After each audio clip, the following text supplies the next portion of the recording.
7월 27일 마감 시장입니다. 오늘 FMCA는 국내 시장에 큰 영향을 미치지 못했습니다. 파월 연준의장의 매파적인 발언이 나왔음에도 투자자분들은 7월이 마지막 금리 인상일 것이다. 그리고 내년에는 웬만해서는 1분기 늦어도 2분기 안으로는 피벗이 진행될 것이다 라고 생각을 하고 있는 것 같아요. 환율이 큰 변동성이 없이 나왔고 국내 증시뿐만 아니라 아시아 증시 대부분이 연준의 이런 매파적인 발언에 큰 영향을 미치지 못했다. 자, 국내 증시는 이제 에코프로, 포스코 홀딩스 이런 이 2차전지 관련 대형주들이 오늘 추가적인 하락이 크게 나오면서 거기에 들어갔던 수급들이 이제 어디로 가겠습니까?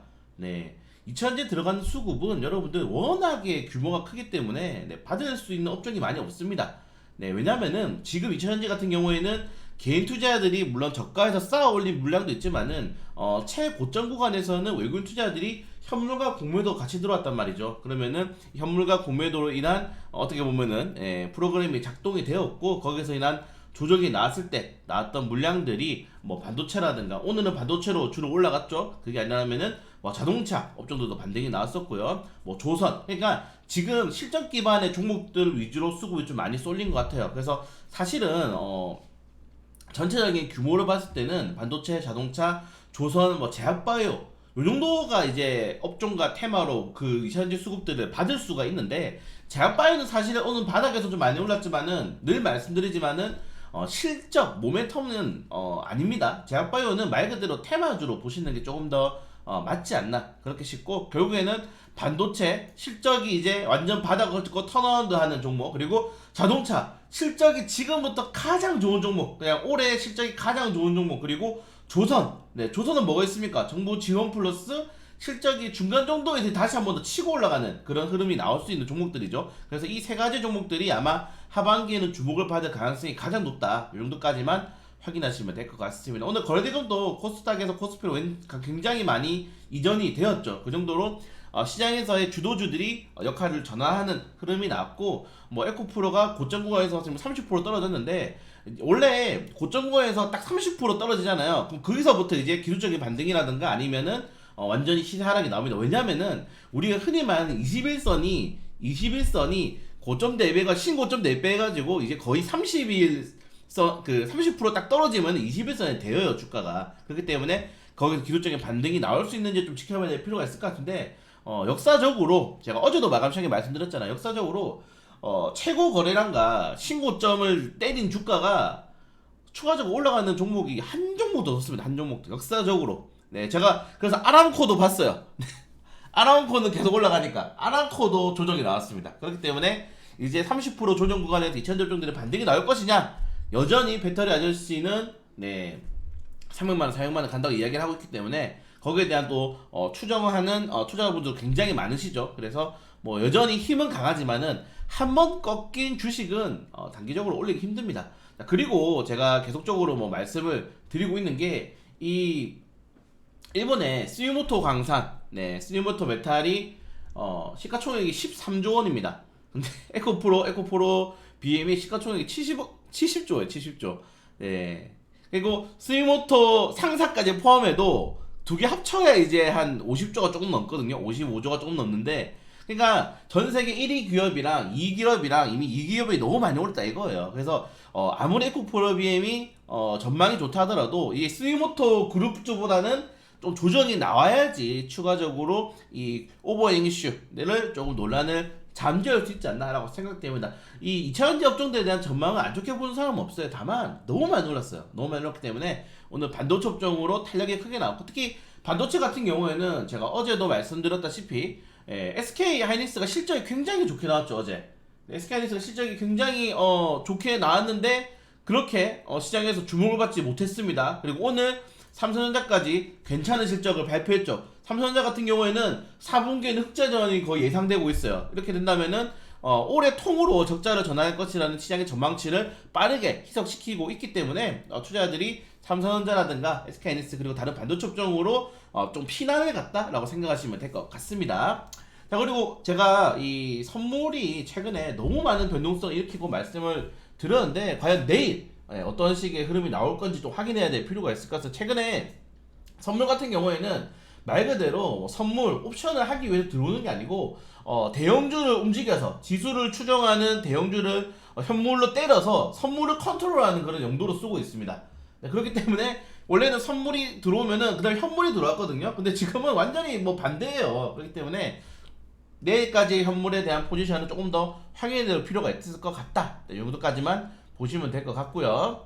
그걸 제외하고는 사실 오늘 충전소 이슈도 굉장히 좋은 이슈가 많이 나왔었고, 그걸 제외 그리고 중국에서 이제 본격적으로 좀 디테일하게 이제 나오고 있죠. 경기 부양 정책이 디테일하게 나오고 있기 때문에 사실 시장이 떨어지기가 오히려 좀 더 많이 힘들었는데, 코스닥 같은 경우에는 상승 종목이 1250개인데 지수가 마이너스가 났죠. 그 정도로 대형주의 쏠림이 이제 어느 정도 정상화가 되려면은 단기적으로 좀 시장이 삐걱거리고 높은 변동성이 또 나올 필요가 있다. 그리고 제가 오늘 굉장히 중요하게 본 거는, 여러분들 제가 10%에서 상승 종목 많이 말씀드리잖아요. 개인 투자들이 봐야 될 거는 지수랑 이런 게 아니고 어떤 종목이 많이 올라가느냐, 그리고 10% 이상 올라가는 종목들이 많으냐, 말 그대로 주도주가 형성되느냐인데, 오늘 10% 이상 상승 종목들이 50개가 넘었습니다. 제가 기억하기로는 올해 가장 많이 나온 것 같아요. 네, 10% 상승 종목이. 그렇기 때문에 시장이 이렇게 돌아가는 거는 나쁘지 않게 하락 턴어라운드를 할 수 있다. 네, 이 정도까지만, 그냥 2차전지 업종들만 완전히 또 망하면 안 됩니다. 잘 조정 나오면서 천천히 거래대금 좀 줄이고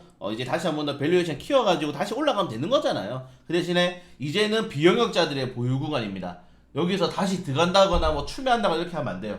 왜냐면 몰라요, 방향성을. 21선 밟았잖아요. 모르기 때문에 좀 지켜봐야 된다. 그래서 관망할 필요가 있을 것 같다. 이 정도까지 말씀을 드리고 싶고, 제가 어제 울부짖었던 이제 정말 좋은 주식들이 이제 바닥 종목들이 많은데, 그 주식들을 모아가면 됩니다. 열심히 일을 해서 투자자금을 만들어서 모아가면 된다. 이 정도까지 좀 말씀을 드리고 싶고, 저는 어제 제 개인 종목 조금 이제 좀 비중 조절했어요. 손절했어요. 마이너스 60%에서 한 10% 정도 오르길래 자, 그래서 현금을 좀 만들었는데, 그래서 제가 동행매매하는 종목들이라든가 다른 종목들 천천히 모아갈 수 있도록 한번 잘해볼 수 있도록 하겠습니다. 근데 그걸 제외하고는 뭐 예상되었던 이슈이기 때문에 좀 빠르게 넘어가면 될 것 같고, 과연 2차전지 업종들에 대한 수급이 반도체로 완전히 들어가느냐 안 느냐가 조금 더 중요할 것 같아요. 오늘은 화학 업종들이 2차전지 빠지고 이제 전기전자가 많이 들어갔는데, 자, 그리고 우리가 살펴봐야 될 게, 오늘 KB금융을 포함해서 금융주들의 실적이 이제 발표가 시작되는데 금융업이 오르고 있어요. 어제 제가 장전시장에 우리나라 성장률이 올해 1.5%대, 그리고 내년에도 2%를 못 넘을 것이다. 자, 경제 성장률이 저성장으로 접어들게 되면은 가장 수혜를 받는 게 뭐겠습니까? 여러분, 금융주입니다. 안전자산으로 투자가 쏠릴 수밖에 없어. 사람들이 돈을 은행에 넣어놓고 뭘 안 합니다. 경제가 저성장이 돼버리게 되면은. 그렇기 때문에 금융주들이 지금 굉장히 많은 종목들이 바닥권이고 거의 최저 신저가에서 한 10% 20%밖에 안 올랐거든요. 금융주들을 많이 공략을 한번 해야 될 것 같아요. 지금 제가 생각하기에는. 네, 금융주들을 가져가야 될 타이밍이지 않나. 이 정도까지만 따로 말씀드리고, 이거는 제가 한번 강쌤이랑 다시 좀 조율해가지고 컨텐츠를 만들어 볼 수 있도록 하겠습니다. 자, 오늘 전체적으로 2차전지 종목들이 급락이 나왔습니다. 억울한 거는 LGsol루션 뭐 삼성 있을 때 뭐 크게 오르지 않은 종목들도 같이 빠져버렸어요. 좀 억울하게 많이 빠졌는데 어쩔 수 없죠. 전체적인 테마가 같이 엮이는 거기 때문에 여기에 대한 수급들이 삼성전자, SK하이닉스가 받아줬고, 그리고 삼성바이오로직스도 지금 바닥 구간이 많이 나오고 있는데, 저는 삼성바이오로직스는 100만원 간다 생각합니다. 이거 그래서 보유하고 계신 분들한테 늘 말씀드리죠. 100만원까지 보고 월급 들어올 때마다 비중 넣으시라. 5%씩 내 월급에 5%씩 넣으시라고 말씀드렸는데, 저는 삼성바이오로직스 우리나라의 하나 남은, 제가 만약에 제약바이오 바이오시밀러 투자 뭐 하실래요 물어보면은 삼성바이오로직스다. 그 외에는 다 그냥 말씀드립니다. 네, 아무튼 삼성바이오로직스 반등이 나오고 있고, 좀 수급이 이렇게 돌아야 됩니다. 네, 수급이 도는 게 좀 안정적이고 좀 체력이 좋은 시장이 될 수 있다는 점들 확인하시면 될 것 같고요.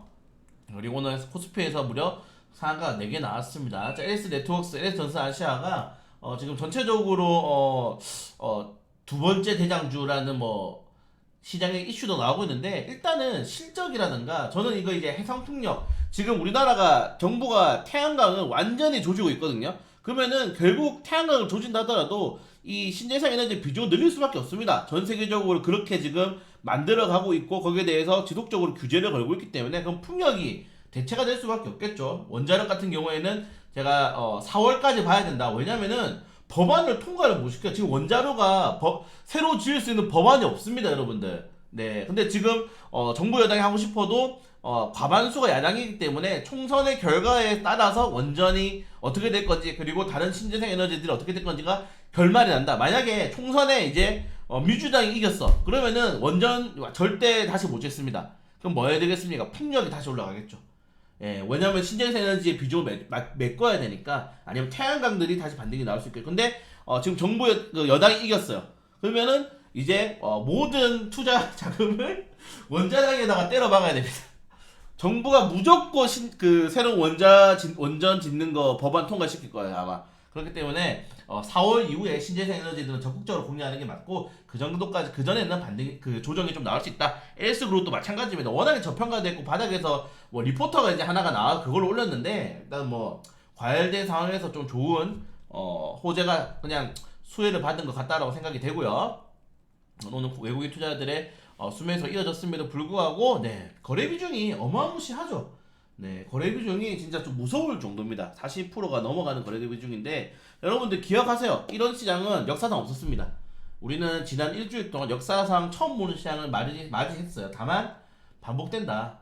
네, 반복됩니다. 네, 평생 가는 주식은 없다. 이 정도까지만 확인하시면 될 것 같고 그걸 제외하고는 오늘 뭐 그렇게 드릴 말씀은 많이 없고요. 반도체 종목들의 강세가 하반기 때는 예상이 되어 있고 네 그리고 그 반도체 이후에 왜냐면 반도체도 이걸 다 받아서 갈 수가 없단 말이에요. 왜냐면은 지금 거래 비중이 너무 오버돼 있어요.